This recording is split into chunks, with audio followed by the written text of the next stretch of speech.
Good evening. It's wonderful to see all of you here this evening. Dr. Gates, Beryl Dakers, Secretary Riley, Riley Fellows, faculty, students, and members of the community, welcome. We're glad you're here. Tonight's program is presented by Furman University's Riley Institute and Department of Politics and International Affairs with the support of South Carolina ETV and Furman's Tocqueville Program and Task Force on Slavery and Justice. Thank you to all who collaborated to bring to Furman Dr. Henry Louis Gates, Jr., a man whose intellect and creativity have made us laugh, cry, and think more critically about the world we live in. Black America Since MLK and Still I Rise is a documentary that tells the story of America through the eyes of the Black community. Tonight, we look at hard issues of race in America and how we talk about the rights guaranteed to all of us in the Constitution. As many of you know, yesterday was Constitution Day. It's a Furman tradition that we celebrate Constitution Day each year through various campus programs and discussions focused on how our Constitution applies to specific contemporary issues. The U.S. Constitution is one of promise of life, liberty, and the pursuit of happiness, promise of free speech and freedom to assemble, and freedom of religion, the promise of equal rights for all Americans. I invite you to consider these promises and freedoms as you watch the film and listen to the words of Dr. Gates. First, though, I'd like to give a special thank you to Dr. Brent Nelson, a professor in the Furman Department of Politics and International Affairs since 1990, and the chair of the South Carolina Educational Television Commission.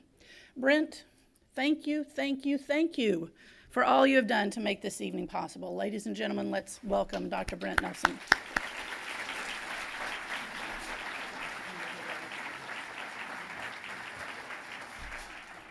Thank you, Elizabeth, and welcome, Skip. We've been talking about this for some time, and we are honored to have you on our campus. But before we introduce Dr. Gates, I want to introduce to you the president and CEO of SCE-TV, Linda O'Brien. I have served with Linda at ETV for over 7 years and can tell you that she is truly an extraordinary individual. And here's just a short list of her accomplishments. She's been in public broadcasting for over 3 decades. She pioneered business news shows when she created Nightly Business Report in 1979. She shattered several glass ceilings as a business reporter, the general manager of NBR Enterprises, and finally as the show's co-anchor for 12 years. The National Academy of Television Arts and Sciences awarded her a National Lifetime Achievement Emmy Award in Business and Financial Reporting in 2009. And she received the Distinguished Achievement Award from the Society of American Business Editors and Writers and was named one of the most influential women in the Bay Area by SF Business Times. And then she came to ETV in 2010. And there she turned around an underfunded, threatened state network. She reorganized it, gave it a new entrepreneurial spirit, focused on local programming and local reporting. And you've heard of A Chef's Life? Linda O'Brien brought that, she started that program. I'll just tell you, she didn't start it, but she brought it to national attention to South Carolina. She was the power behind that show, that popular and widely acclaimed Southern food show. Just recently, she launched the 24/7 Kids Network, and I can tell you that my daughter, Kirsten, who has 2 under 3, is very appreciative of that television network. She revisioned ETV's essential role in educating the children of our state. She beefed up ETV as the state's emergency communication network. She launched a 10-year plan to refurbish and update the network's infrastructure, and she firmed up funding by forging strong ties with the General Assembly and generating revenue from the services ETV offers the state. And why do I tell you all of this? Because Linda has announced that she plans to retire next month. I knew I would get that reaction. But we have an announcement to make later this week. That's all I can say right now. But in the meantime, please honor Linda O'Brien.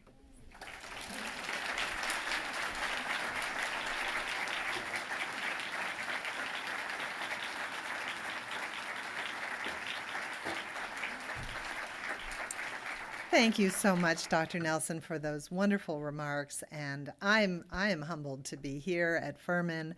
I thank you for your leadership. You have chaired the commission over these past 7 years, your leadership through the Corporation for Public Broadcasting Board.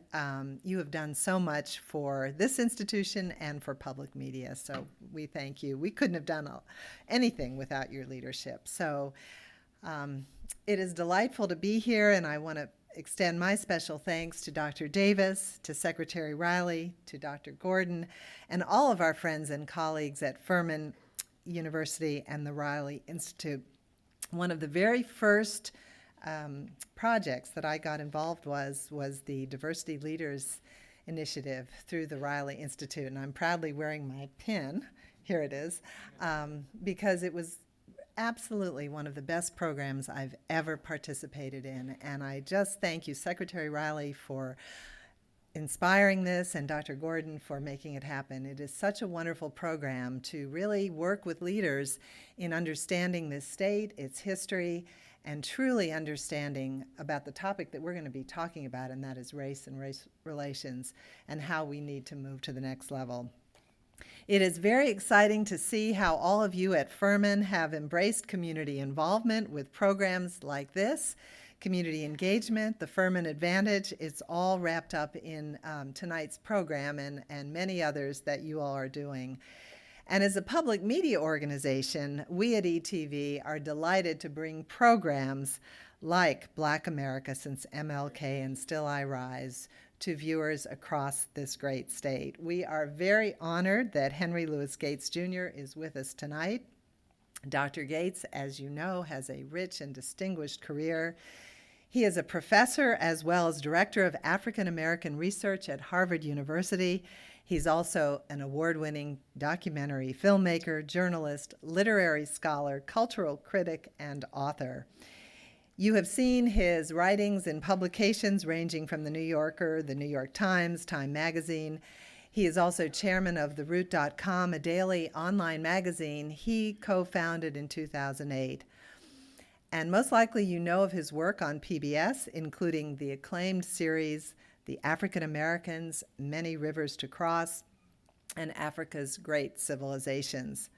And the fourth season of his popular series, Finding Roots with Henry Louis Gates Jr., will be broadcast beginning October 3rd. So please tune in and watch here on ETV and across the nation. And I understand he's actually in production for season 5 and came to Furman and to Greenville in between production shoots. So we are delighted, and it's also his birthday on September 16th. It was his birthday, so happy birthday to Dr. Gates, Skip Gates.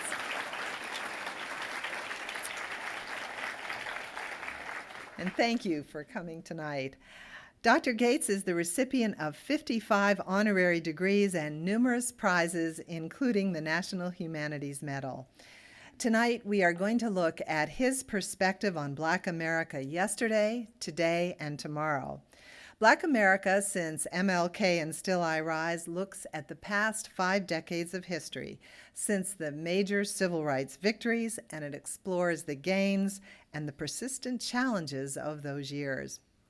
Drawing on eyewitness accounts and scholarly analysis and rare archival footage, the series illuminates our past and paints a complex portrait of Black America since 1965, while raising the urgent questions of the future of the African American community and our nation as a whole. All Americans, whatever their race, whenever they were born, want to make sense of the last 50 years of this very important history. The series drives straight to the heart with uncompromising honesty to make it tangible, to make this history immediate, and to make it compelling. You know, almost every school child today learns about civil rights and about how our nation moved itself forward against the will of many out of a shameful past in so many instances. But it is a story of great courage and sacrifice of people who came together to struggle and willing to pay the ultimate price. So what has happened since? And that is where the story gets more complex, where we step out of the sanctified past and into the raw, conflicted present. Many of our schools, when you think about it, are more segregated than they were in 1965. And we have seen the police killings in places like St. Louis. We had weekend evidence of issues in St. Louis this past couple of days, Baltimore, Baton Rouge, Charlotte, Charleston, and these events happen with too much frequency. How did we end up here when a half century ago racial equality seemed imminent, even inevitable? The video we will see tonight highlights 5 themes from the series, and then following the screening, ETV's own award-winning and pioneering journalist and documentarian in her own right, Beryl Dakers, will lead a discussion with Dr. Gates. And Beryl Dakers is celebrating 40 years at ETV, and I think we should give her a round of applause.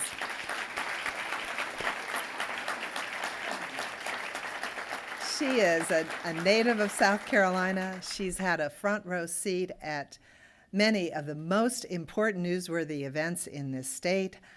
So many documentaries she has done, and over the summer, this was just one example of her work. We learned that the program she moderated, Remembering Charleston, received a Southeast Regional Emmy Award in the Historic and Cultural category. And that program was recorded with Beryl interviewing guests from the historic sanctuary of Mother Emanuel on the 1-year anniversary of the tragedy in which 9 beautiful lives were lost while they were engaged in Bible study. That event has touched the soul of this state in a profound way and is a vivid reminder to us all that we need to struggle to try to comprehend a senseless act. In the video you are about to see, Dr. Gates takes a remarkable journey over the past 50 years of America's history, and in it he challenges us to reflect on events that are very much with us today. It is a story of great achievements and great challenges. And now I invite you to watch 30 minutes of the documentary series, Black America Since MLK and Still I Rise. Thank you.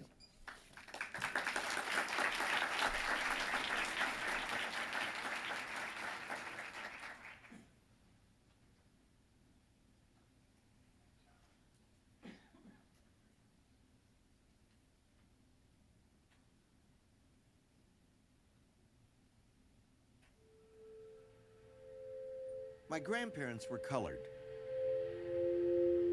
My parents were Negroes. And me, I'm black. For my theme song, my leather black jeans on. Over my lifetime, I've seen astonishing progress. I'm black and beautiful. African Americans have achieved so much in so many ways, surpassing our greatest hopes and our wildest dreams. We're visible in virtually every facet of American life,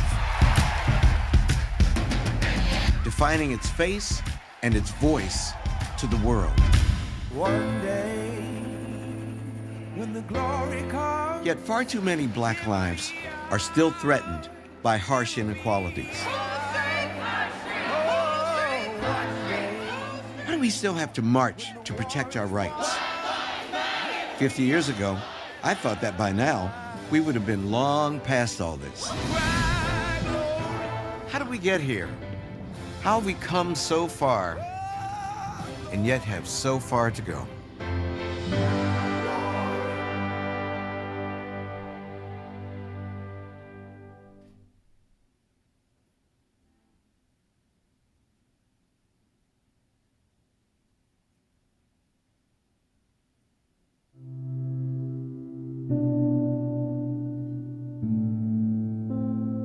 When King got killed, I never forget, I was home with my mother.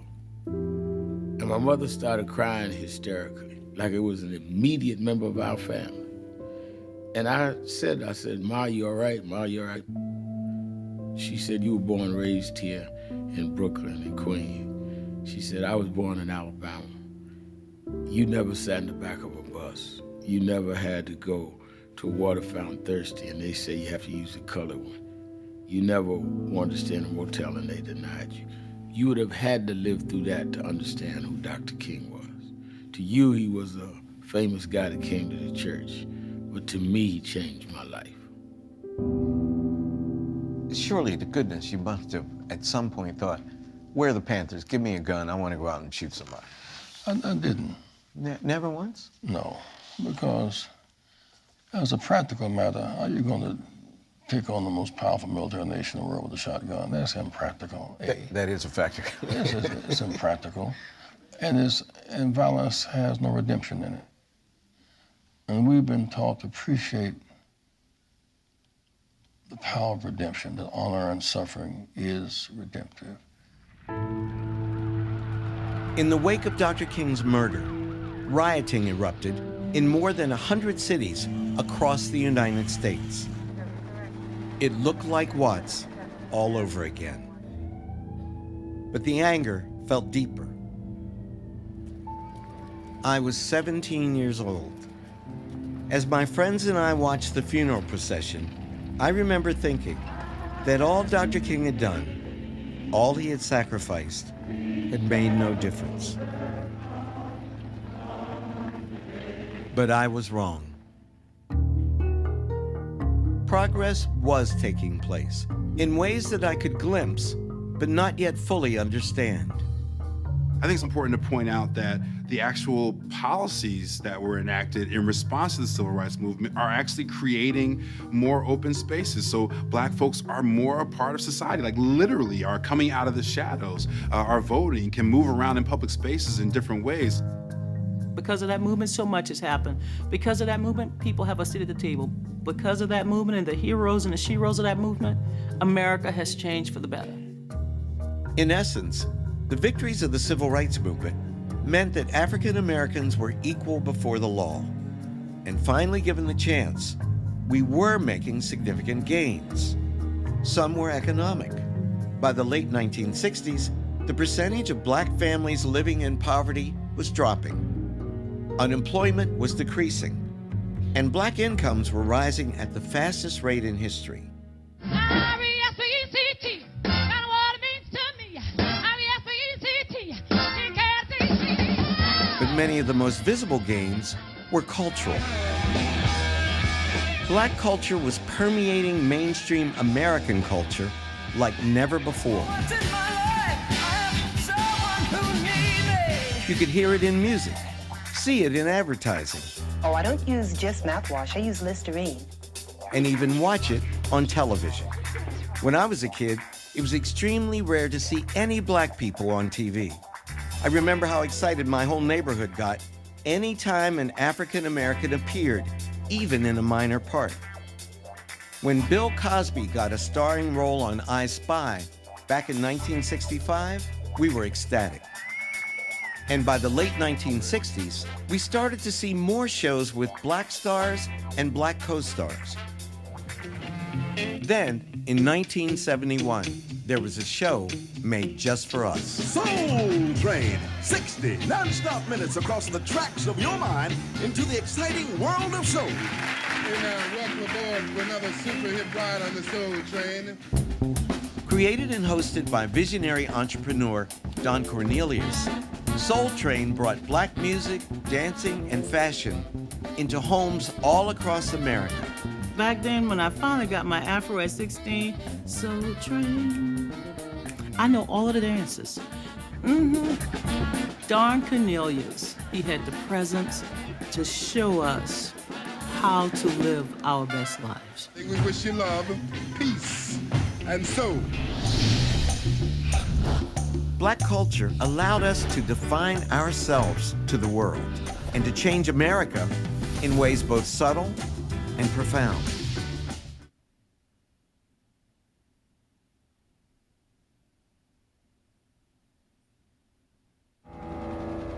I grew up in Compton, South Central.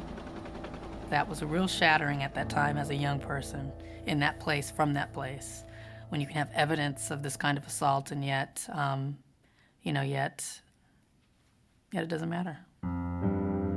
The rioting expressed Black America's frustration at our criminal justice system as both sign and symbol of our nation's systemic racism. Yet many white Americans saw only pointless destruction. It revealed a profound divide in the experiences of the American people. And as time passed, this divide would only grow. And now we're following somebody that we've all loved for so long, that's been accused of some terrible crimes, and my kids are quite upset about this. And now O.J. Simpson's arrest on suspicion of murder, just 2 years after the LA riots, exposed the same racial fault line between white and Black America, deepening the sense that we seem to be living in two separate worlds. Simpson was one of the first Black crossover celebrities, a man whose success and popularity appeared to defy race. But as his trial unfolded, it became obvious that race was very much a factor. For white Americans, it's a trial of guilt or innocence of one man, O.J. Simpson. For African Americans, it's a trial of the legitimacy of the criminal justice system. The issue took center stage when O.J.'s defense team began to focus on the conduct of the police. The people call Detective Mark Furman. Suddenly, Furman is the most famous cop in America. Not because he found the bloody glove on O.J. Simpson's estate, but because of inferences that he planted it there, motivated by racial hatred. Furman used racial epithets and talked of framing people, fudging police reports. Detective Furman, did you plant or manufacture any evidence in this case? I assert my Fifth Amendment privilege. Evidence of racism on the part of the LAPD confirmed the Black community's belief that the police could not be trusted, and sowed doubt about Simpson's guilt. Because, he's a Black person, naturally I feel like he's not going to get a fair trial. Race is always an issue when it comes to crime. Do you think he can get a fair trial? No. This is the nature of the system. This is the way the system works in this country. It does not work for us, not at all. I truly do feel like it's a frame-up. They replaced the image of O.J. with the image of all of the Black men who've been set up, people that they know, brothers that they know. So yeah, you can talk to many people who are like, no, we didn't do it. This was a setup.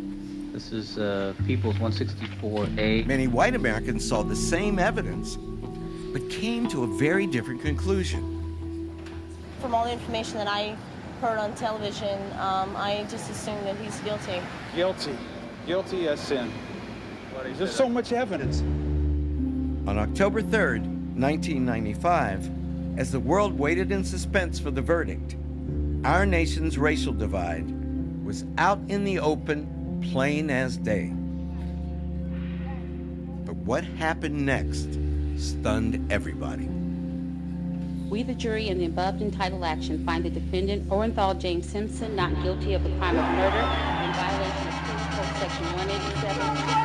For a brief moment, African Americans felt a collective sense of vindication. They put on the TVs in the classroom and let us watch the verdict. All of the white kids come out of doors and they're just shaking their head, and you literally saw Black kids run out of the doors jumping. It was such a clear distinction. Many of us were friends and we hung out, but those were those touch moments, those moments that rubbed away the surface, and you saw that there was a real difference in the way that we perceived race relations in the country.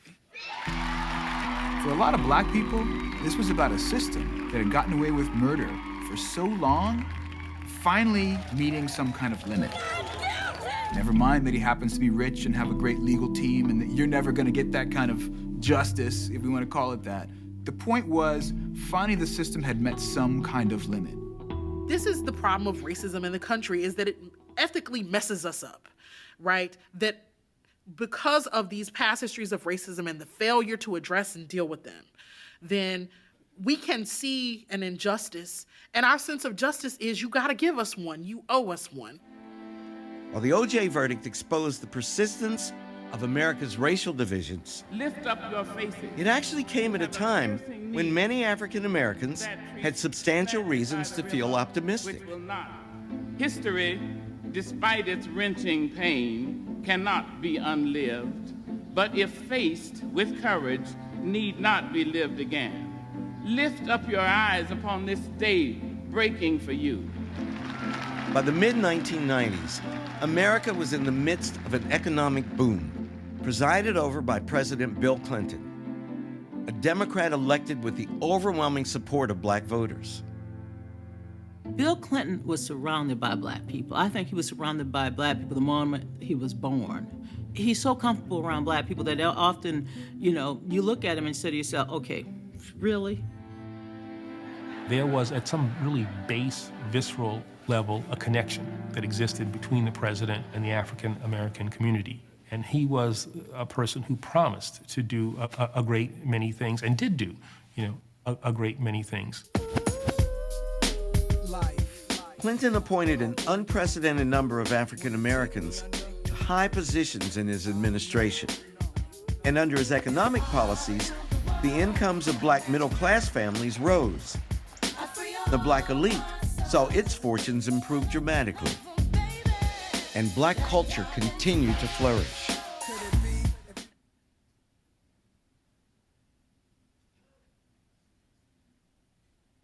By the late 1990s, African American men, just 6% of the general population, made up nearly half of all inmates, leaving a terrible vacuum in black communities. It's resulted in the disempowerment of their families, of communities. It's resulted in a tearing apart of the bonds, and it's resulted in an escalating sense of depression and despair when you're locked in that way. You're talking about my friends.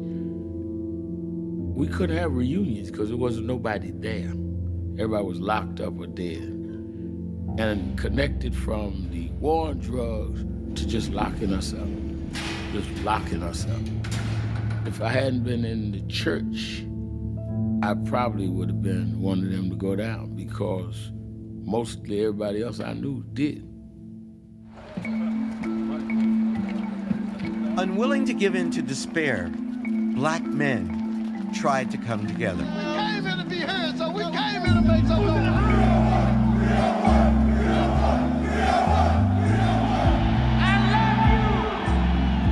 As of 10 o'clock this morning, we reached 1 million black men.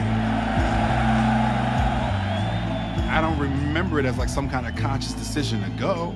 I mean, it was the Million Man March. I'm a black man. Every black man was going. On October 16th, 1995, African American men from all walks of life converged on Washington, D.C., drawn together by a shared sense that something needed to change. This is about respect, unity, and love for the brothers. And we're trying to get something out of this, out of life. We're tired of being behind everything. We want to be in charge sometime. We want to unify, and that's what this is about, unity. Look at all these brothers around here. It was one of the largest black political demonstrations in American history. What was it like? What did it feel like? Black men everywhere? Like literally everywhere? James Peterson was a 24-year-old graduate student at the time. From the moment he arrived, he was shocked by the sheer size of the crowd. It was astonishing. It was astonishing. Remember, that's bigger than the '63 march. It's bigger than almost anything else. I mean, it looked like Africa on television. I said, whoa. The march's most prominent organizer was Louis Farrakhan, leader of the Nation of Islam. Farrakhan was deeply attuned to the struggles of black America, but the solutions he offered were surprisingly familiar. To improve myself. He urged black men to change their behavior and atone for their failings.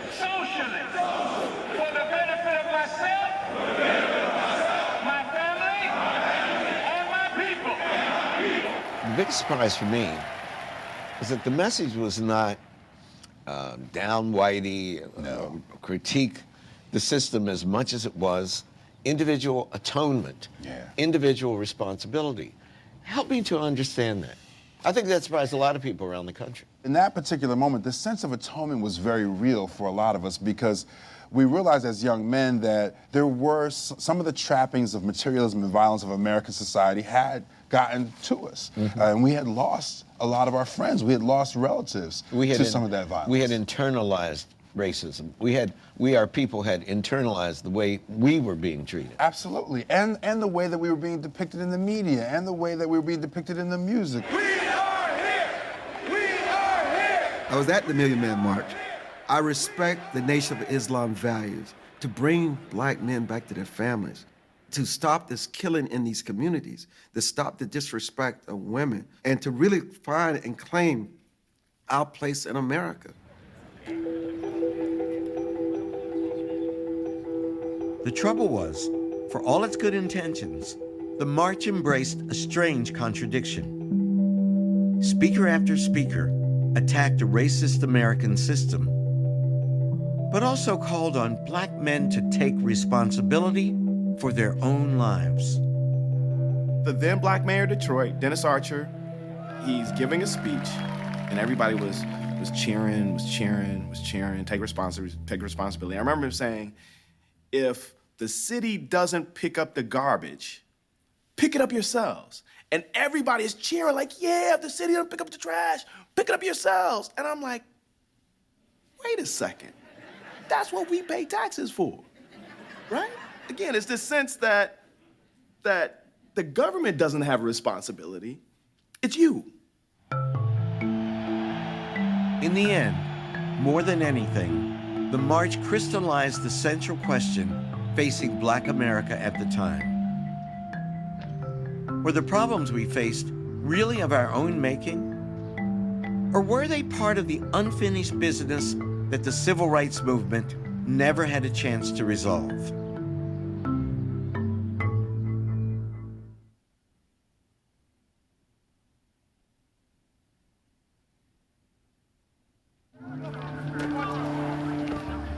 One of my formative memories was me coming home from a baseball game. I played baseball, my local team, and I was coming home in my uniform, and a police officer pulled up and put me up against a mailbox and frisked me to see if I was carrying any weapons.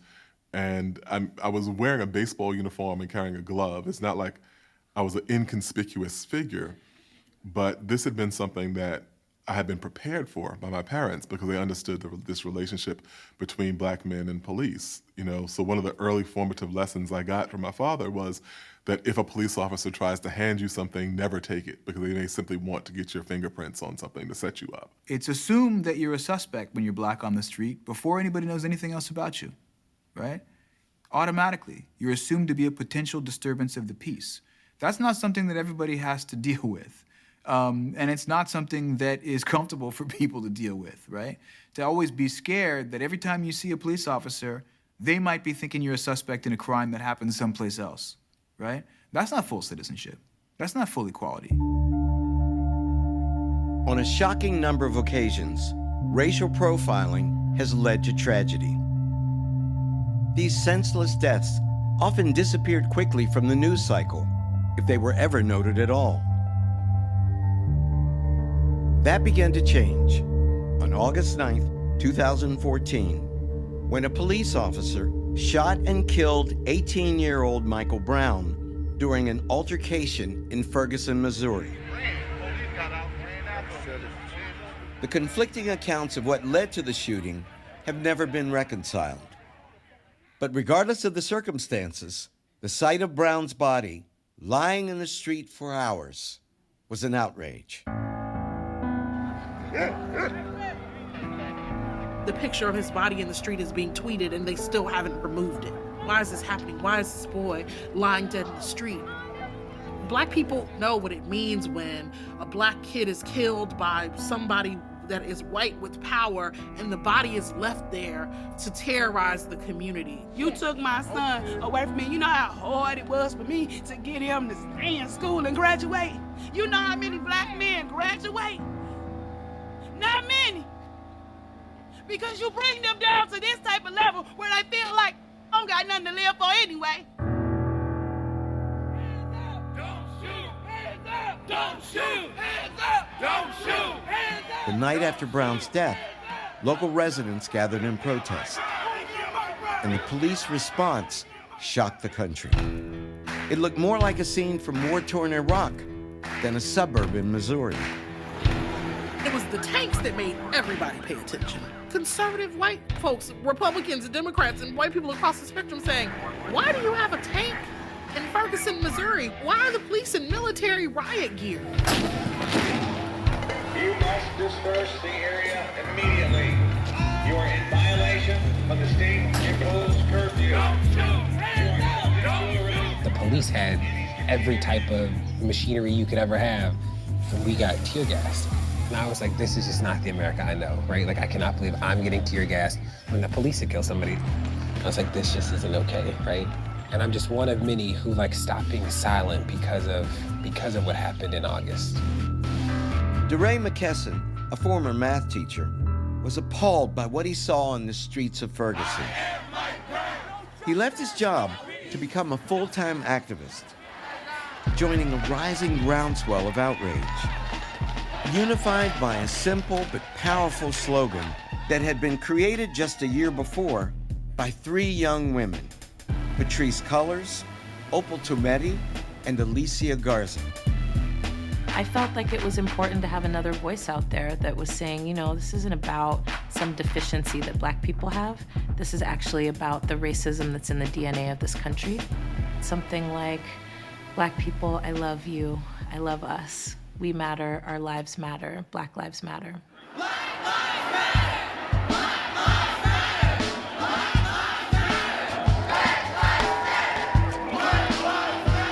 We know Black Lives Matter the way all lives matter, but unfortunately in America, you gotta say Black Lives Matter, because when you say all lives matter, oftentimes you don't get to the black lives. I can hear my brother saying, I can't breathe. We ain't gonna stop. As protests sprung up all over the country, it quickly became clear that Black Lives Matter was a profound response to America's racial landscape. It felt as if we were finally beginning to focus on our deeper problems.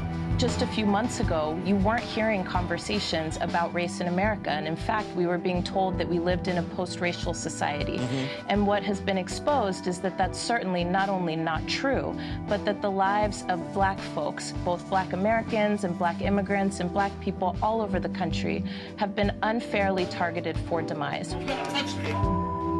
Amid the uproar, case after case of police brutality continued to occur with disturbing frequency, captured by cell phone cameras, dash cams, and handheld devices, then shared with the world. Get out of the car! Watching those videos, the video of Miss Bland, the video of Tamir Rice, the video of Eric Garner, I can't breathe, I can't breathe, I can't breathe, 11 times. That has stirred so many.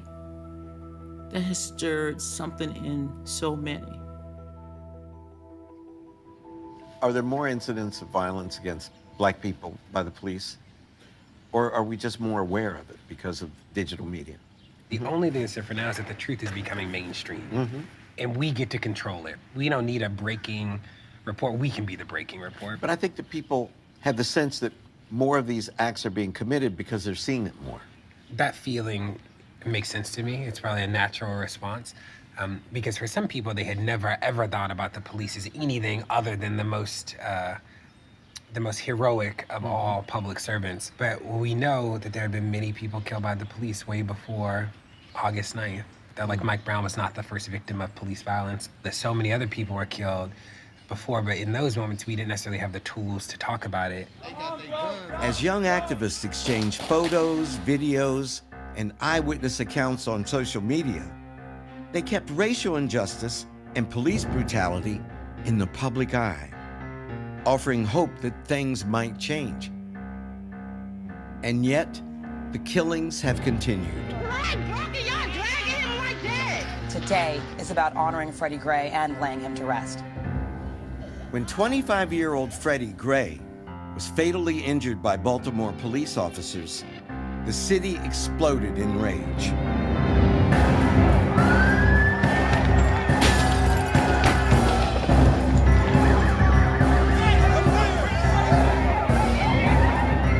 Undeterred, activists struggled to keep America focused on the deeper issues at stake. At least 15 police officers have been hurt, 200 arrests, 144 vehicle fires. These are statistics. Local police have put out 15 structure fires. There's no excuse for that kind of violence, right? Yeah, and there's no excuse for the 7 people that the Baltimore City Police Department has killed in the past year either, right? We're not making comparisons. Obviously, we don't want anybody hurt, but I just want to hear you say that there should be peaceful protests, not violent protests, in the tradition of Dr. Martin Luther King. Yeah, there should be peaceful protests, and I don't have to condone it to understand it, right? That the pain that people feel is real, and you are making a comparison. You are suggesting this idea that broken windows are worse than broken spines. These young people are crushed between unlawful street violence that they have to deal with and the unjust police brutality. And they're going to too many funerals. They are crying out for us. Yes, us. And I applaud them for raising their voices, because I'm glad people are ready to fight and ready to organize and ready to do battle, because the fight's not over.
Of course my mic's not working. They came to hear you.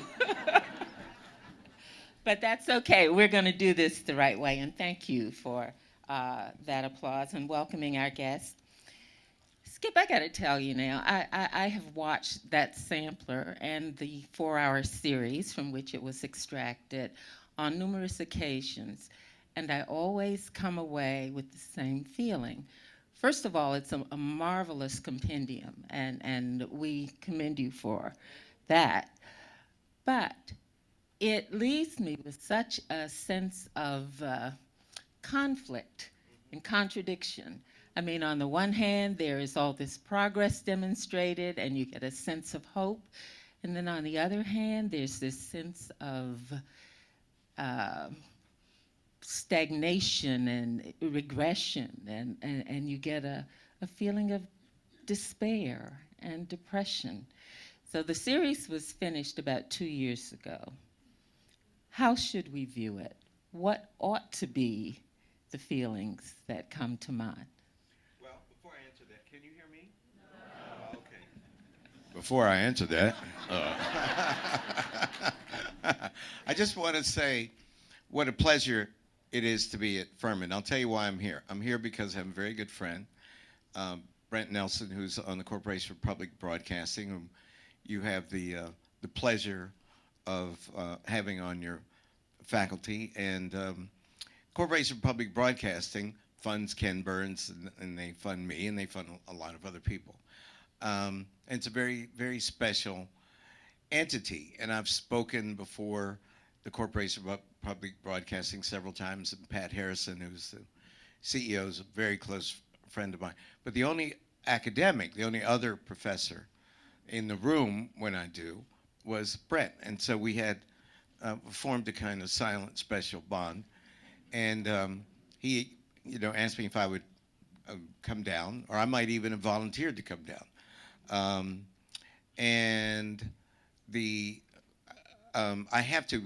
I hurt my sacroiliac joint in some kind of crazy way. I don't even know how.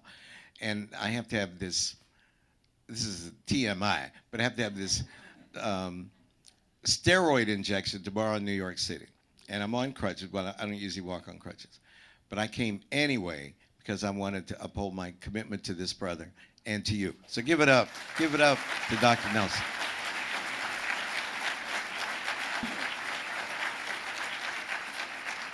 But there's another reason I came, because they promised me a pig picking afterwards if I showed up. And we're going to have pulled pork or chopped pork, I forget, and baked beans and potato salad. I don't think y'all all invited. I'm sorry about that. But also, it's such a pleasure to be here. We have Secretary Riley and the Riley Institute. There's nothing like it in the country. This is a great man who served for one of my favorite presidents. And you're lucky to have it and to honor all his service. So give it up for Secretary Riley.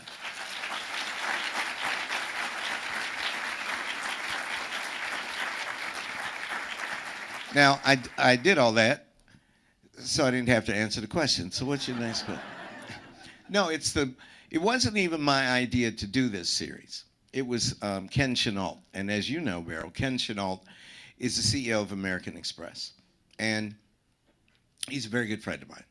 And I asked to see him, and he presumed that I was going to ask for millions of dollars, which I wanted to, but I didn't. But sometimes advice is worth more than money. And we did 500 years of African American history. As you know, he said nice things about that series. And PBS said, okay, you're on a roll. We won an Emmy. Thank God, it was like a miracle. And they said, what do you want to do? So I made a list of 10 other films that I wanted to do. And I asked to see Ken. So I went down to American Express and I showed him the list. And one of it was what became the Great Civilization of Africa, which just aired recently. And a bunch of other stuff. And he said, the most important series is not on your list. And I said, what's that? And he said, the last 50 years of our history since Dr. King was killed. He said, because you don't think of it that way, but that's, for these kids, this is history. For us, it's our lives. And think about how the world has changed so much since April 4th, 1968. And it was so stunningly insightful that I immediately decided to do it as my next series, and it became Black America since MLK. What's happened? The Black middle class has doubled, the Black upper middle class has quadrupled since that terrible day in April 1968. That's amazing.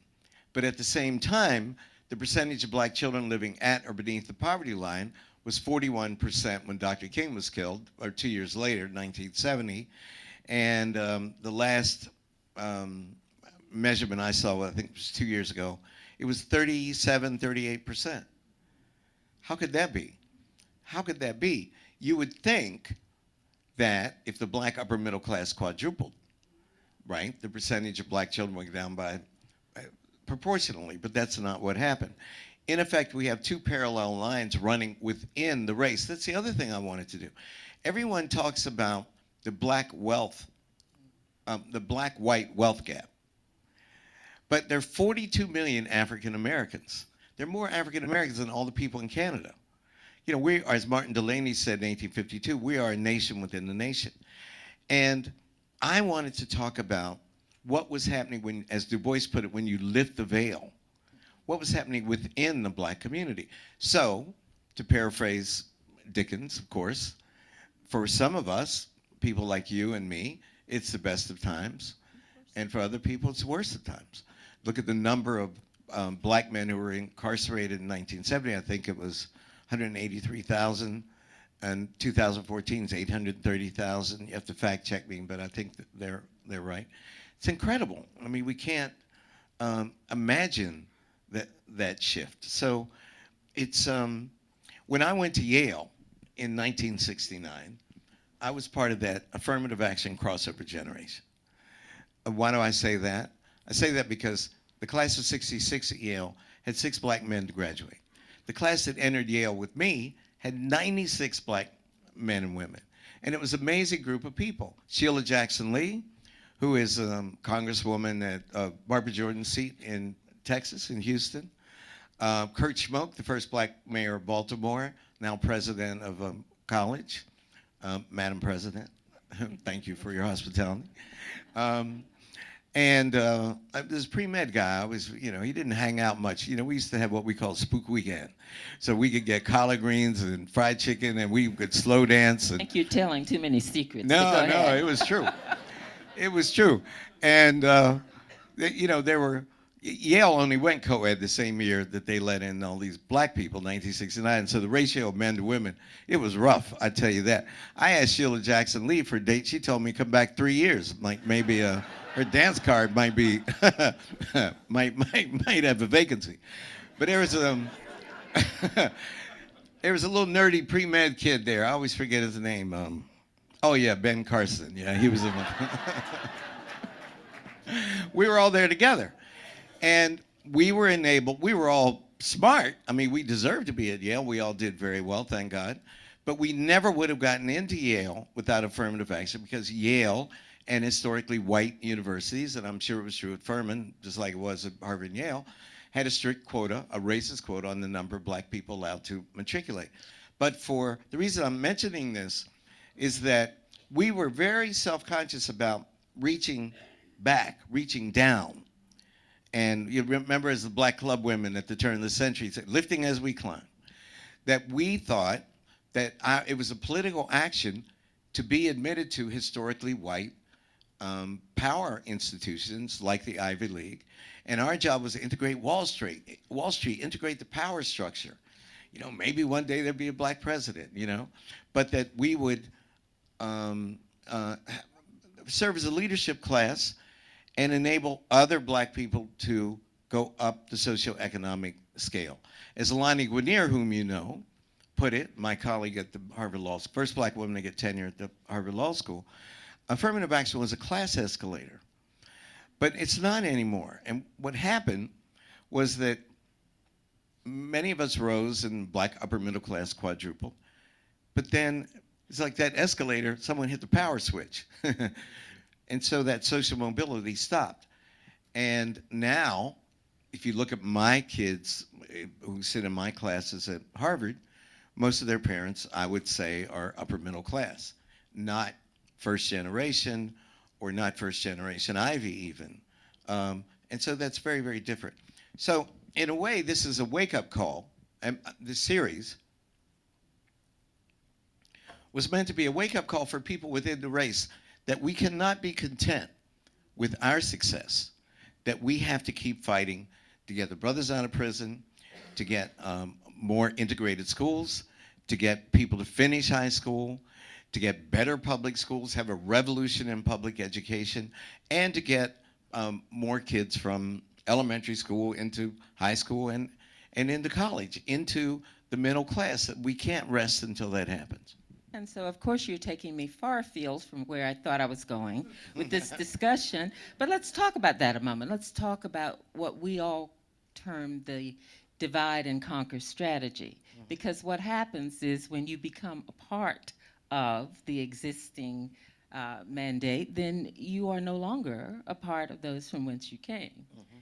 And how does the contemporary, upwardly mobile and upwardly there African American professional make it in both those worlds? Because there's a real pull there in two separate directions. It is, but we have to remember that the blackest thing in the black tradition was getting an education and succeeding in the society.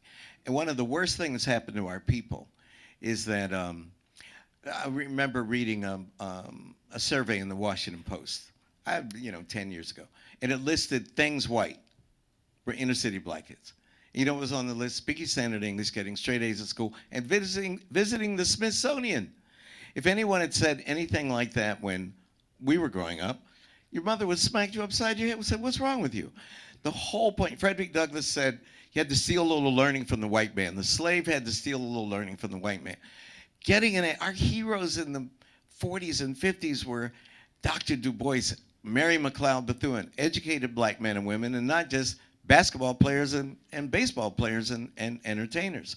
So that we can never be content to say that being an educated person, being successful, is not black, or that what we need to do is maximize those benefits for a greater swath of the black community. Now, I happen to think, as an academic, people ask me to trash Ben Carson all the time. Do I disagree with Ben Carson? Sure, obviously I do. And his wife, Candy. She was a class or two behind us. But if I'm going to disagree with him, I'm going to talk to him to his face. I'm not going to mock him because he happens to disagree with my politics, and particularly at a university. When I don't think at Harvard, I've been there 26 years, I don't think, well, I certainly have never been complicit in censoring anybody, and I never would be. No idea is so reprehensible or dangerous that we can't bring it into the university, critique it, expose it, and listen to it. I feel strongly about that. University has to be a safe place. You also have to be free to stand up and say what you think without being vilified. I think that's very important. I teach a popular lecture course, co-teach it with the great sociologist Larry Bobo. The kids call it Blackness 101. And it's about all the debates black people have had about what it means to be black since the day, basically, the first 20 Africans got off the boat in Jamestown. Black people have always been arguing with each other. And the idea that black people unify, how long have you been black? I can't ask you that. But, I've been black 67 years. Black people have never agreed on anything, right? Not even barbecue. So I think that celebration of difference within difference is good and healthy. All I'm trying to say is, if you like, and I wrote this once, if you like, you're black, you like Beethoven, Picasso, and sushi, that's your business. That doesn't make you unblack as far as I'm concerned. But I also noticed that a lot of people in this new black upper middle class, even if they live in white neighborhoods, go to church on Sunday in a black community, or stay in touch with the black community through African American culture. That's their choice. I happen to be a race man. I happen to like it. I make my living teaching about the black tradition. So I think that that's a good thing. I want to see black people celebrate black culture, not be embarrassed about it like the old black middle class used to be. How do black folk get away, though, from this notion that the mainstream seems to have, that it's a homogeneous population? I mean, it's always, we've got one, what do you think? Mm-hmm. What's your feeling? Oh, yeah. You are the representative of your race, mm-hmm. and there is never an allowance for the fact that we are all different individual people. Right, that you couldn't be just bad. You were bad on behalf of 42 million black people. Absolutely. That's a lot of pressure. Yeah, it's a funny thing. The worst thing was in school. I'm sure it doesn't happen in Furman. But when I was growing up, if you were the only black kid in the class, they would turn to you, how do you feel about slavery? I hated, we had a slavery day. Black history was one day, for 50 minutes, and that's when they talked about slavery. And the takeaway was it was the best thing ever happened to black people. Get them out of the jungle, bring them over here at the University of Slavery so they could be exposed to Western culture. That was pretty bad, man. You know, that was pretty funky.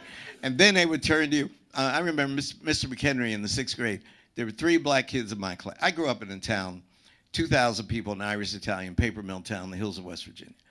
So a handful of black kids. The schools integrated in 1955, 1 year after Brown v. Board, without a peep. And one, because there were, you know, it was irrational to have 2 separate school systems with a handful of black people. That was one reason. The other is people were obsessed about basketball, and even a racist could figure out the basketball team was going to be better if they integrated. They say, y'all can come in here. You can't date white girls, but you can play basketball. That's basically what. And I lost my train of thought now. I'm up here talking a lot of trash. Anyway, go ahead. I'm on painkillers, so no. No, I'm only taking Tylenol. I don't want that. Gates endorses opioid. What was I saying? Go ahead. I am going to put you back onto your series here for a moment. I am. There are so many. Oh, no. There is one more thing I want to say. No. And that is that you're not betraying the race by being successful. We can never, ever do that. But we also have to fight against this tendency to totalize us, which is your point. You have a right to be different.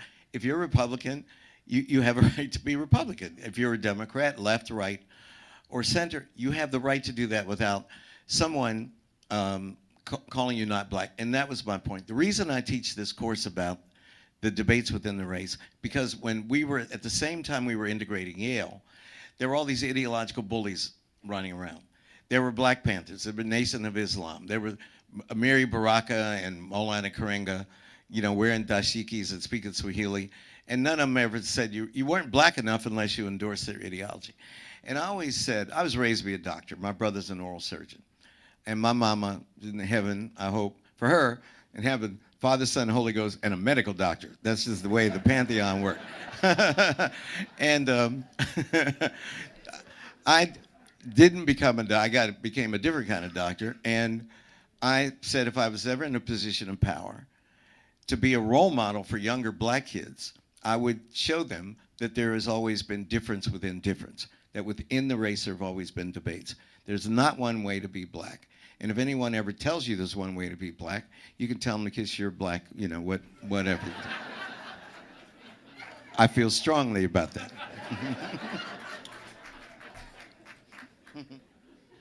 Okay. And now that we have that out in the open, let's talk a little bit about the power of words. One word in particular. Mm-hmm. Why does the word black specifically have so much power and engenders so much fear, so much hate, and so much negativity? What is it about that one word that just overrides everything else? Well, I don't think that the connotations of the word black are inherent in the word. I think it's all the associations that are cumulative in Western culture, when it negated everything that was good and pure and true and hopeful, right? Plus overlaid with the history of slavery. Slavery, nobody thought that Africans are really non-human, more ape-like, members of the animal kingdom and not members of the human community, though lots of philosophers, even in the Enlightenment, argued that. Psychologists, philosophers, scientists. Yes, it's true, and pseudoscientists. But going back to the Enlightenment, Hume of National Character, 1754. Kant, the man who wrote Critique of Pure Reason. In 1764, Observations Beautiful and Sublime, section 4. They say, Hegel, Thomas Jefferson, they all in a different way said that Africans were less than because they lacked reason. And how do you know? Because they didn't write. If they, as Hume put it, you can look all over the African continent, and there were, quote, no arts and no sciences, no philosophy. As Hegel said, no history. If you don't have a written history, you're not a member of the human community. You don't have a place at the table of civilization. Those associations, being godless, quote unquote, meaning not Christian, not wearing clothes, or clothes as people in the West did, not having technology, not having invented, whatever it might be. All of that long list of association was dumped onto blackness because of, but even look at the exaggeration of calling you black. There are people in Africa of your complexion, people in Africa black complexion, people in Africa with the complexion of all the black people in here. Africa is the most diverse place genetically on the face of the earth. And I think the second most diverse place linguistically after China, I believe. And so even to call black people black when they weren't black, they were a whole range of browns, shows the binary opposition that was being set up in Western culture. Why? In order to justify the enslavement of human beings so they could serve as free labor to build up an economic system that became fabulously successful and unparalleled in its reach and scope. And it has taken a long time to deconstruct those associations with blackness. In fact, they're still very much in our society today, without a question. I believe that when I walk into a room, the first thing people see is the fact that I'm black. Now, maybe that's not true, but of my age and of my time, that's what I think that people see. However, if you're black, you don't sit around and think about being black all the time. For instance, tomorrow, when I'm in that CAT scan and they're injecting that steroid in my sacroiliac, being black is going to be the last thing on my mind. I'm just hurting it doesn't hurt. I mean, I'm just hoping it doesn't hurt, right? I'm a human being. We all have multiple identities. You're not a woman all the time. You're not gay all the time. You're not trans all the time. You're not a Republican all the time. You're not a South Carolinian all the time. You have multiple identities. And navigating among these multiple identities is something very important, something we have to respect and protect, whether it's in blackface or any other minority. And yet that doesn't explain why, even after understanding that those initial assumptions were not true, when you look at all of the accomplishments of the African continent, for example, when you have a positive assertion like Black Lives Matter, for example, it conjures up all kinds of negative responses and fear. It doesn't explain it any. I know. All I'm saying is that we're still caught in this terrible legacy of the association of blackness with these negative connotations. But the real reason was to justify an economic order in which our ancestors had to be exploited. That's what it was all about. To me, it's always been about economics. Always been about economics. Frederick Douglass writes an essay in 1893 about the convict labor system. Think about 1893. Jim Crow starts in 1890, the Separate Car Act in Louisiana. It's the birth of Jim Crow. Their Reconstruction ends in 1877, and they are trying to replace the system of slavery, which was about free labor, right, with a system of neo-slavery, so that you can exploit people economically. So you had to take away the vote because black people were so dominant in the Black Belt, including in South Carolina. There was such a large concentration of black people, and if all the black men had voted, they could have had a tremendous amount of power. And you had to do that because you were trying to basically re-enslave the labor, trying to make the labor as free as you possibly could. So this led in the 1890s to a proliferation of images about black people because of a simple technological innovation called chromolithography, when you could mass produce 4-color images for very cheap. through postcards, trade cards. What kind of images were they mass producing? Sambo images. A middle-class family, everywhere they looked, from the time an alarm clock went off, right, you took a bath, so there would be soap holders, you brush your teeth, toothbrush or toothpaste, you go to breakfast, egg cups, tea cozies, pancake mix sooner or later, maybe not in 1893, but eventually, ashtrays. Then you come home, and one of the favorite games at that time was called 10 Little Niggers. So basically, everywhere that you saw an image of a black person, it was of a deracinated black person who maybe was stealing chicken, stealing watermelon. One of the most favorite of these images was an alligator about to devour little black kids. Tens of thousands of these Sambo images proliferated through American society. Why? Because they were trying to put the genie back in the bottle. What was the genie? Reconstruction. When black men, over 2,300 black men were elected to office, especially here in South Carolina, 2 black senators, 16 black congressmen, I think. And I mean, it showed that black people were equal, they could rule. Then with the end of Reconstruction, they had to diminish black people. And again, by taking away the vote, trying to reestablish free labor. And to do that, they had to create this image of black people as being ape-like or stupid or lascivious or wanting nothing more than to rape white women, et cetera, et cetera, et cetera. Stuff that you all know so well.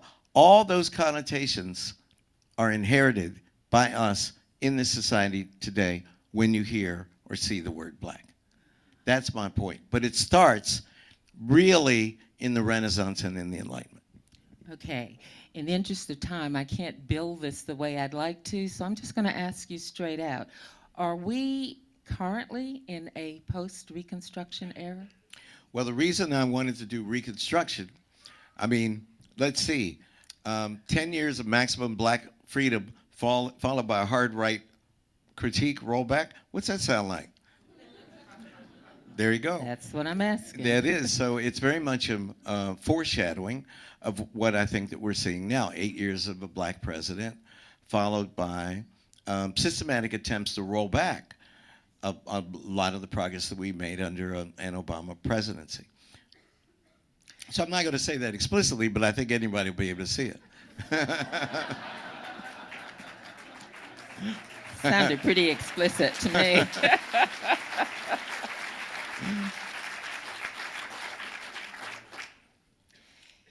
If you could, I realize there's such a wealth of information there, but are there 3 seminal events from the program And Still I Rise that you would say foreshadowed or definitely pointed up the progress of race relations and the advance of African Americans? Well, that's a great question.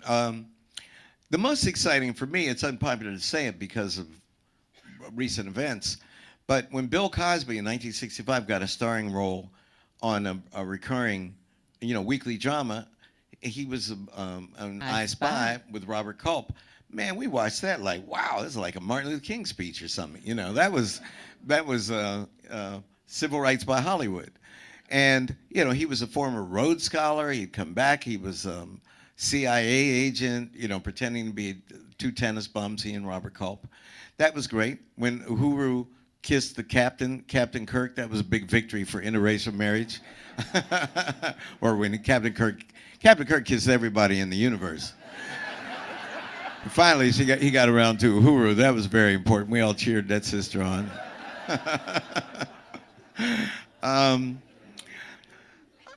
I think when Mae Jemison, who's a medical doctor, graduate from Stanford, went to outer space as an astronaut, that was a wonderful, a wonderful moment. When Ben Carson separated Siamese twins and joined to the brain, man, I mean, everybody went, whoa, brother did that. That was an amazing thing. Ben was down there sniffing all that ether, and that's what got happened. I tell that joke to him, just so you all know. They don't even use ether anymore. you know, obviously the greatest moment in terms of optimism, if you're a black person, I think, or if you are a person who believes in equal rights in the history of America, was the election of Barack Obama. You know, without a doubt. I mean, when I didn't know what you guys were playing in the clips, but when whenever, you know, we do this and you see that moment when he comes out in Grant Park, oh my God, I get tears in my eyes. And I wasn't a Barack Obama man. You know, Hillary and Bill Clinton are my friends, and I've known them a long time. And I was with Hillary, you know, down the line. But once Iowa came, you know, it was obvious that Barack was going to get it, and I think it was a great president. And I don't like, for as much as I applaud ideological diversity, and I don't see myself as an ideologue, I think there's been too much too much of a self-conscious attempt by this administration systematically to undo what Obama did just because of personal vendetta. And that, I find that deeply problematic. And, you know, we can't write instant history, but I think that he'll be remembered as you know, a really, really good president. But I'm biased. I like him. You know, I think he's a good guy. 3 seminal events, and you pick Uhuru's Kiss. I Spy. I Spy. Right. The election of Barack Obama. Right. Well, why would I pick Uhuru's Kiss? Because Harry Belafonte was kissed by Petula Clark. Remember that? And there were all kind of recriminations. Nat King Cole, 1957, had one of the best TV shows at the time. I think he hugged a white woman and it was canceled. The show went away. The show was canceled. So interracial marriage is a metaphor. Uhuru's Kiss is a metaphor for larger structures of power and oppression in this country. The ultimate taboo was sex across the color line. And that was tied into a nexus of power relations. So when you see, even now, when I'm, I went to Alabama to give a lecture, and I looked out and there's this black guy holding this white girl's hand. I thought, oh my God, brother, you're gonna get lynched. I wanted to say, be careful, don't do that. You know, this is a trauma for this society and people of our generation. Not to mention male-male relations, female-female relationships, trans identities. All these things are related, again, to end sexism, to a system of economic exploitation. To me, if you scrape it away, and you know, no one's ever accused me of being a Marxist, just the opposite. But you know, I have a friend who says everything that, well, Adam Smith and Marx agreed about the relationship between base and superstructure, that economics was at the heart of the organization of Western society or civilization. They just agreed about what to do about it, right? They agreed economically, disagreed politically. And I'm sort of like that too. I see material relationships as a fundamental importance to many things that don't manifest themselves specifically as an economic or material relationship. But if you peel away levels, when you ask, what is this blackness really about? I could say the black color of the people. I could say Africa was hot and alien. I could say all these things, which would be true. But if you peel the layers enough, it's about exploiting a whole continent of people to build up the West. We could count, because of the transatlantic slave trade database, 12.5 million Africans were shipped to the New World. Excuse me. 12.5 million Africans were shipped to the New World between 1501 and 1866. That's a lot of people, and all for their economic exploitation, all for the greater profit of what we now call the West. That is a remarkable thing to contemplate. 3 seminal events that impeded the progress of African Americans. Murder of Martin Luther King, without a doubt. You know, it's one of the saddest days of my life, other than the, you know, death of a family member. Why? Because King was a great leader, very intelligent, very honest, motivated, I think, for the greater good. I think that he was moving more to the left. Remember, he'd already come out against the Vietnam War, first among black leaders, to enormous controversy within the civil rights establishment. And it drove Lyndon Johnson nuts that Martin Luther King did that. And I think that he was evolving a more nuanced critique of the nature of the oppression from which black people have suffered. What do I mean by that? I mean that at the time we thought that if the black upper middle class quadrupled, a rising tide would lift all boats, and eventually there'd be no black poverty. You know, poverty and white liberals thought that, the same thing. Bobby Kennedy thought this, that poverty is like a disease that you could, you know, yeah, you could, there was an injection, you know, that it could be cured, that it was not a systematic part of the way things are. Now, I don't know anybody who thinks that poverty, that there will be a day when there's not a working class, an underclass, a middle class. You know, there will be or maybe a no middle class. Yeah, maybe no middle class. But, you know, I think Martin Luther King was beginning to understand that economic relationships really were at the basis of race. Remember all those early speakers, if only we could change people's hearts. Well, you could change people's hearts, and still somebody is going to make a lot of money, and a lot more people are not going to make very much money. Those economic relationships are going to be there. So we have to fight, for, as far as I'm concerned, to live in this society where we're not going to have people living on the street. We're not going to have people without health care. Everybody's going to have enough to eat. People are going to have decent housing. I think that we as a society have to fight for those kind of values, and that doesn't make you a Democrat or Republican or on the left or right. It's just fighting for basic human decency among the great American people. And I think we all have to agree on that.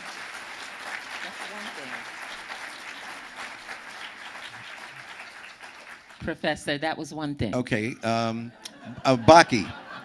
The rollback in affirmative action with the Bakke decision in 1978. Because I think that affirmative action was a way of integrating historically white institutions. Just like it happened here and it happened at Yale with the class that entered with me in 1969. It wasn't, as it's often misrepresented, people not qualified taking the position, taking the place of people who were qualified. You know, you can't have everybody, you know, when I was at Yale, there were almost no Asian students there. Now there's a huge percentage of Asian students. I didn't know any Indian students. I mean, India meaning from the subcontinent. I didn't know any Native Americans either. But race was really a binary between black and white back in the day. You can, at a place like Harvard, you could fill the whole class with valedictorians with perfect scores on their SATs. You have to, look, the basketball coach, the football coaches get automatic admits at these schools. After a person has cleared the bar, it's a little more complicated than I'm saying. Obviously, it's got to be approved. But basically, the basketball coach will say, this is mine, the football coach, the crew coach. That's the, people think that, I think there's 1,600 kids that are admitted to Harvard every year. The image, when people are fighting against affirmative action, the popular image is that it's like the Boston Marathon or the New York Marathon. 35,000 people start, and then the first 1,600 meritoriously cross the finish line in order from 1 to 1,600. It's not the way it is. You have to think of it as like a cabinet of wonders. They're little boxes. So there's the crew team, there's the chess team. There, I remember I went to my mentor at Yale, John Morton Blum, a great American historian. I was a history major, junior year. And I said, at Yale, they didn't call people doctor, they called people mister. They did that because back in the day, some of the faculty had PhDs and some had master's degree, Mr. Secretary, and they didn't want to discriminate. So they called at Yale everybody Mr. Harvard was like doctor, doctor, doctor, doctor. And I said, Mr. Blum, what do I say when people say, well, you got in here through affirmative action? And he said, well, I want you always remember, he said, I'm Jewish, and I'm the first Jewish man to get tenure in the Yale history department, and they made me become an Episcopalian. before they would give me tenure. Now, he told me that. The second thing he said to me was, "You're from West Virginia, right?" I said, "Yes, sir." He said, "You probably got in because you're from West Virginia than because you're black." Because there are a lot fewer people in West Virginia, which was true. So that Bakke, I think, rolled back the rise of the middle class, the change of the class structure within the black community, which is why, as I said, someone flipped the power switch on that class escalator, so that we have this permanent class gap within the race. And I want us to fight to, to empower more and more black people, so that we can't say, if you live, if you're making a couple $100,000 a year, and your kids are, you have your, I know BMW is the best metaphor to have in this town, right? But you just can't say that racism impacts everybody black in the same way anymore. It did. We always had a class structure within the black community, as you know, but those class differences were elided in the face of the law. If you have a law that says all blacks shall or all blacks shan't, it doesn't matter if you're a black doctor or a black janitor, you cannot go to the white school, or you can't, et cetera, et cetera. But all that's changed. And so now we have these more fractures within the black community, and the rollback on affirmative action, I think, prevented a healthier class differentiation than we have. That's two. Two, and I'm gonna let you do that, but a cheap shot, you can still be black and have difficulty getting in your house at night. I've heard that. Yeah.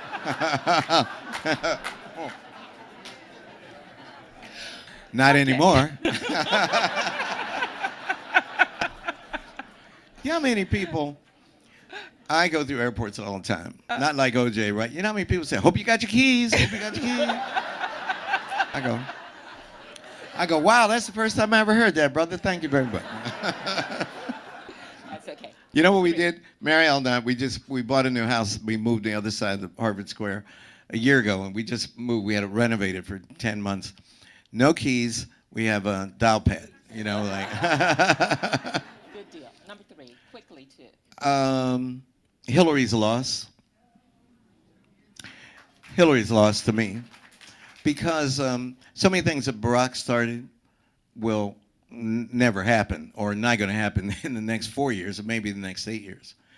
And I think that's bad. I think it was just I think that she would have had her own agenda, but she would have furthered a lot of programs in terms of diversity and affirmative action, et cetera, healthcare, all these things which are under siege, and which I think make for a better society. Okay, I'm racing against time now. Why was Charlottesville a surprise to this nation? Was not the handwriting on the wall? I mean, what surprised me most about Charlottesville was seeing white men chant, "Jews won't replace us." I don't know what the exact. I turned to Marilyn and said, what are they? I couldn't figure out who was replacing whom, and then Jews won't replace. Where is that coming from? One of the things I tell my students is, if you open up the floorboards of Western culture, that at least 2 streams are always running under those floorboards, and one is anti-Semitism, and one is anti-black racism.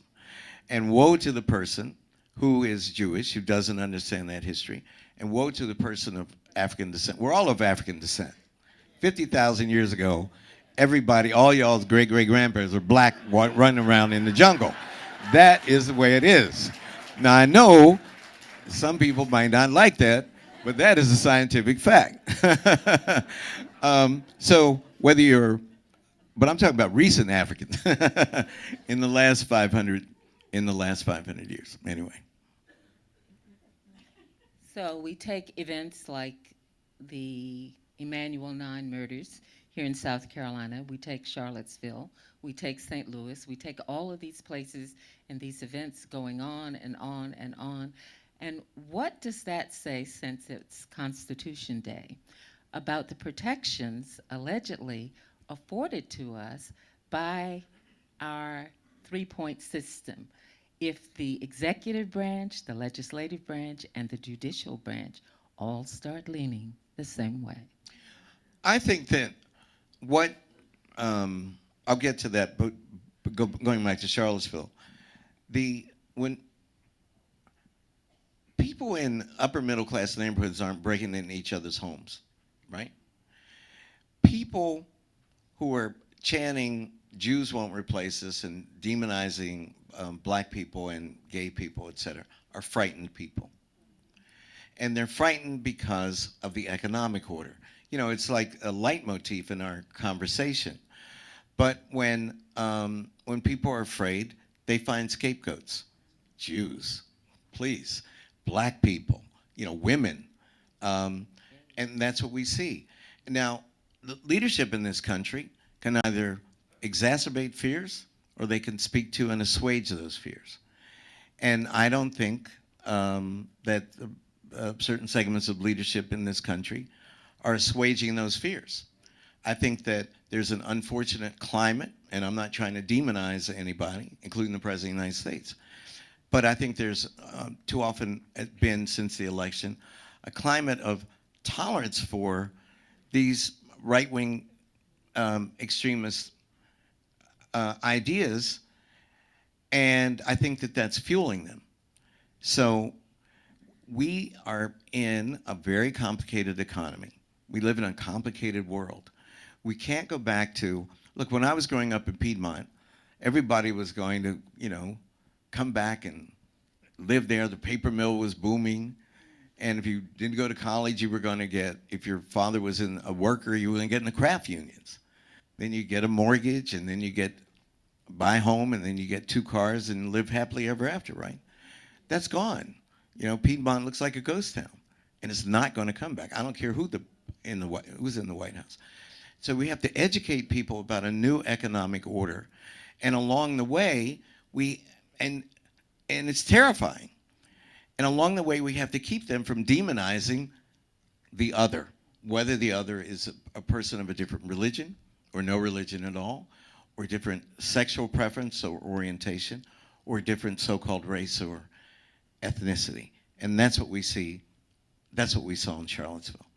And I think we're going to see it more and more in this country. And I think that's why it's incumbent upon all of us in leadership positions, whether we're running public television in South Carolina, or we're professors at a great university, or we're Emmy Award-winning journalists and commentators. I think that we're religious people, we're just normal citizens. We have to stand up and say, that's wrong. Hatred is wrong. I don't care if you're afraid. I don't have the solution, but you can't scapegoat somebody. And we have to protect the right of free speech, but we have to critique. Part of the right of free speech is critique, and we have to critique hatred whenever it manifests its ugly head.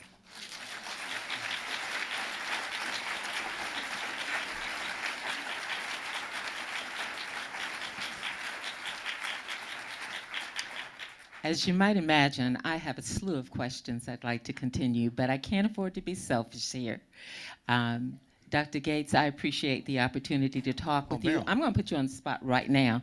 Now, South Carolina ETV was supposed to get the opportunity to interview him extensively on this trip.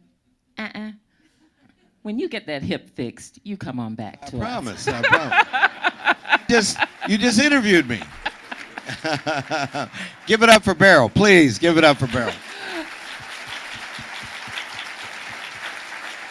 Thank you so much. Thank you. You didn't even let me introduce you. Oh. That's okay, folks. Here's Dr. Brent. Thank you so much.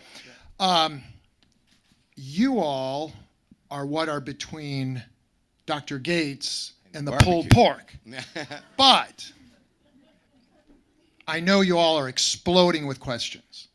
So we want to take at least a few questions to make sure that we get some of the issues out here. And I'm going to take the first question from a student way back there, because this is a university after all.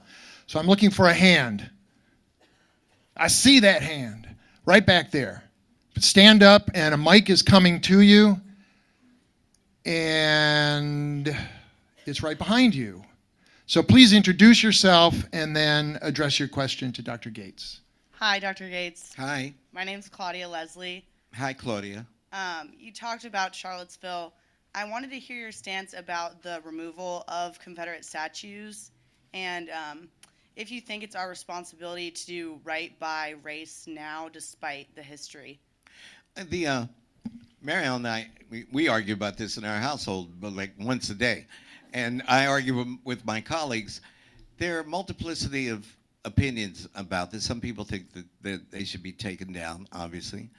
I think as a teacher, I'm more inclined, as President Obama put it once, to think about teachable moments. So probably I would move the statues to a museum where, we could talk about the history of the country in a full and rich way. The other thing I would advocate is surrounding them. I'd surround Robert E. Lee with Harriet Tubman and Sojourner Truth. You know what I mean? So he'd be looking out at Sojourner, and Harriet would be on his behind. That'd be the way. But that's another way to contextualize it. But I don't think I would just tear down the statues. I think that, one, because it gives right-wing people rallying cry, like at Charlottesville, right? So why do we have to do that? And you can't erase the history of the country. Look, I graduated from Calhoun College at Yale, and it was not Algonquin J. Calhoun for the black people old enough to remember Amos and Andy. It was John C. Calhoun, who was a rabid intellectual racist. I mean, John C. Calhoun, I give a lecture about John C. Calhoun. When John C. Calhoun said, Alexander Crummell was the first black American to get a degree from my alma mater, the University of Cambridge, where I got my PhD. And when he recounted why he went to Cambridge and he studied classics, he tells a story about being an errand boy in the anti-slavery office in New York City. And he's hearing two white men talk. And one of them says, they overheard, John C. Calhoun said, he wouldn't believe that the African was intellectually equal to people descended from Europeans until he found one who had mastered Greek and Latin, right? So Alexander Crummell, what did he do? Got on a boat, went to England, mastered Greek and Latin. So I wouldn't have changed. So I know how racist John C. Calhoun was. But I wouldn't have changed the name. I would have called it the Crummell Calhoun College, or the first black man to get a PhD from Yale in 1876 in physics. Maybe name it, hyphenate it, but that's my politics. I'm more of a mediator than I am an extremist. I'm trying to figure out how to keep things in place, but critique them. But a lot of my friends disagree. And, they would tear them down because of the South rebelled against the Union, et cetera. I don't have to tell you all this story. And I know Brent drove us by the monument, and I know this is very much on your minds, and I'm very interested to see how Greenville, resolves it. But I think each community has to do it on their own and in a full and intelligent and sensitive way. I think you let Governor Riley off the hook here, because if I'm not mistaken, there's a portrait of John C. Calhoun in the mansion. Isn't that right? Or am I wrong about that? It's near the mansion. Okay. Oh, yeah. Anyway. Well, good. I guess we But you cleared that one. You can't take everybody whose opinions we found offensive historically. We can't just erase them. John C. is going to be there. We just have to be honest about who he was. I really think as a professor, and I know you agree, the more light, the better. The more discussion, the better. That we can't pretend that just because someone disagrees with us, that what they said was not worthy of contemplation or critique or discussion or argument. I think it's very important to build into our classes opinions with which we disagree, and to understand the full history of our country. Dr. Steve O'Neill back there. And he'll need a microphone. He has a very loud voice, but he still needs one.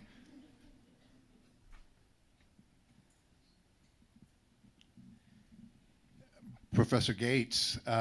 Welcome to Furman. It's good to have you here. Thank you. You've spoken with eloquence and some humor about the burden that the past places on us here in the present. You're probably aware, and I think most of the people in the room are also probably aware, that last spring, Furman University created a task force, the Task Force on Slavery and Justice, to examine the university's history with slavery, and in particular, the role that the namesake, Richard Furman, and his son, the first president of the university, James Furman, played in first defending slavery at a crucial time in the 1820s, and then in the case of James Furman, leading secessionists here in a section of the state, the only section of the state that was partially unionist around the time of the Civil War. We've got a team of historians looking into it. They're going to make a report to a task force, and the task force then, sometime during the next summer, will make recommendations to the university. I'm wondering if you could tell us, or perhaps provide some advice to each of those three entities. What advice would you give to the team of historians? What advice would you give to the task force making the recommendations? And then perhaps what advice would you give to the senior leaders of Furman University as they consider what our obligation here in the present is to the past, and particularly this past? Well, we're dealing with the history of slavery at Harvard. So it would be hypocritical of me to come down here and, just act like slavery only affected Southern institutions. Slavery affected Western civilization. From every institution of higher learning in the South to every institution of higher learning in the North. And we're wrestling with that ourselves. So I don't think I'm in a position to give you advice as if, we're sitting in some guilt-free, sanctimonious place looking at the South. One of the problems of this country is to act like racism only existed in the former Confederate states in the South. Martin Luther King in 1965 tried to take the movement to Chicago. He said it was the most racism he ever encountered. So my mentor in England was Wole Soyinka. Many of you know, the great Nigerian writer, got the Nobel Prize for Literature in 1986.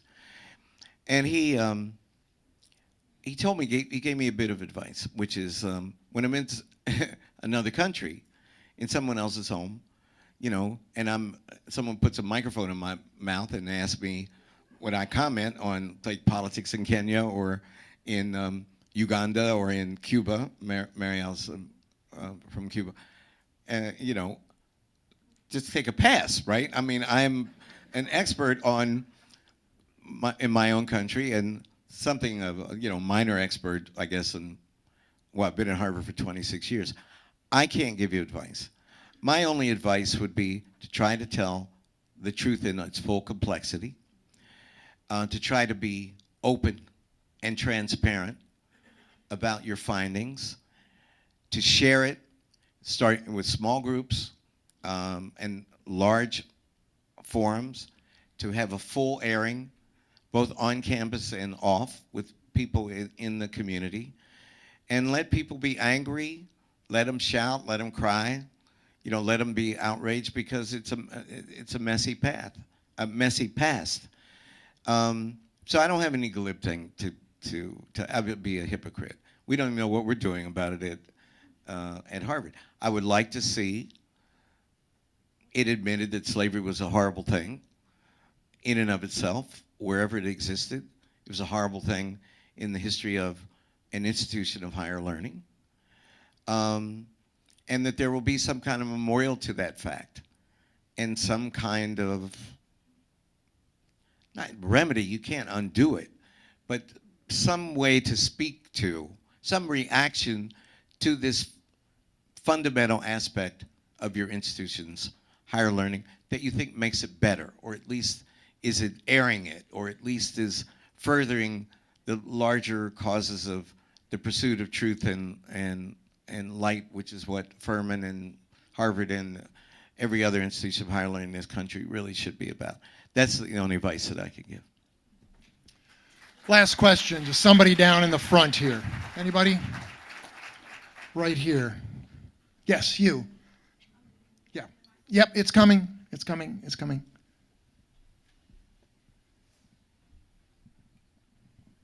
Dr. Gates, thank you so much for being here and for everyone who made this happen. We applaud you and thank you so much.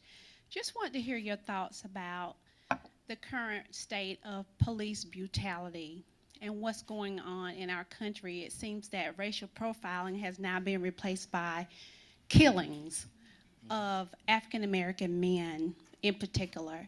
Just want to know what your thoughts are about that, and how do we solve this issue that we all see that is happening? Well, I remember that and we dealt with that in the series, of course. I think there were, in 2014, if I'm remembering correctly, there were just over 500 black people killed by the police. Far more black people killed by each other, of course, about 4 times.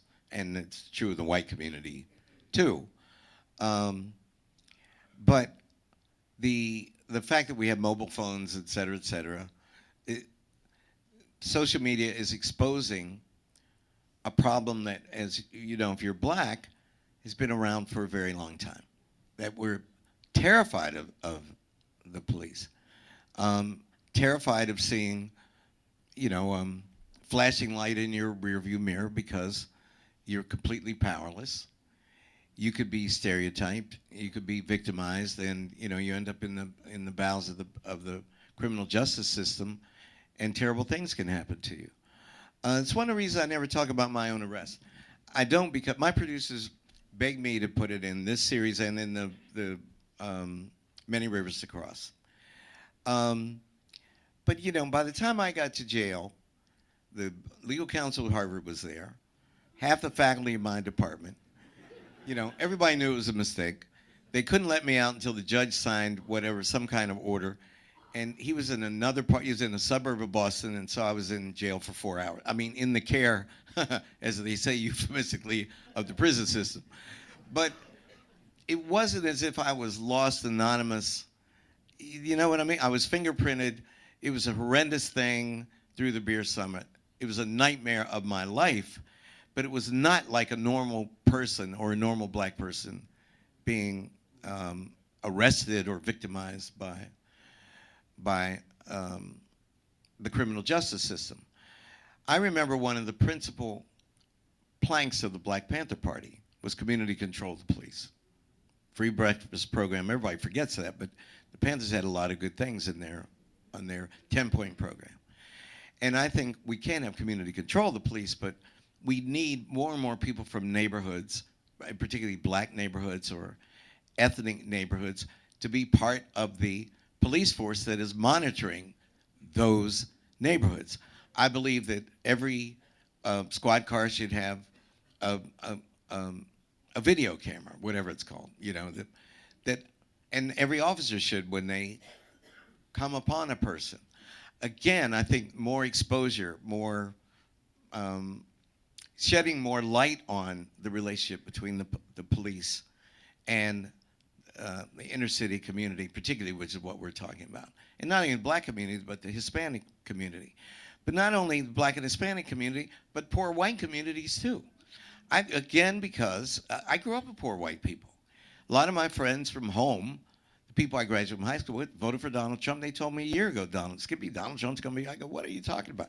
But they were absolutely right. And many of their relationships with the criminal justice system are the same in whiteface as black people, because it's about a power relationship, the loss of hope, the loss of opportunity, the loss of optimism.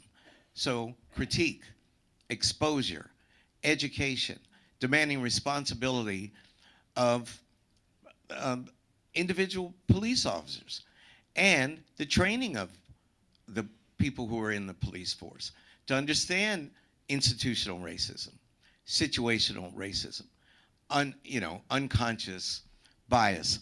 All these things, I think, can lead to better relationships between the police force and the black community. One murder of a black person or anybody by the police force, not justified in terms of self-defense or whatever you want to call it, is one too many. And to have this huge number of black people being killed by the police force is just unacceptable. I think whether you're black or not, you know, for those of us who, look, you know, I have an alarm system. I don't want, if my glass breaks in the middle of the night, I want to call the police and I want them to show up. And, you know, I think we need the police in our communities without a doubt. But we need much better relationships between the police force and minority communities, particularly poor black minority communities. Well, Dr. Gates, you've spent your career shining lights in dark corners, and so I think that's a good way to end this time. Beryl, it was a great interview. Dr. Gates, thank you so much. Thank you. And thank you, audience. Let's give them a hand. Thank you very much, and good evening.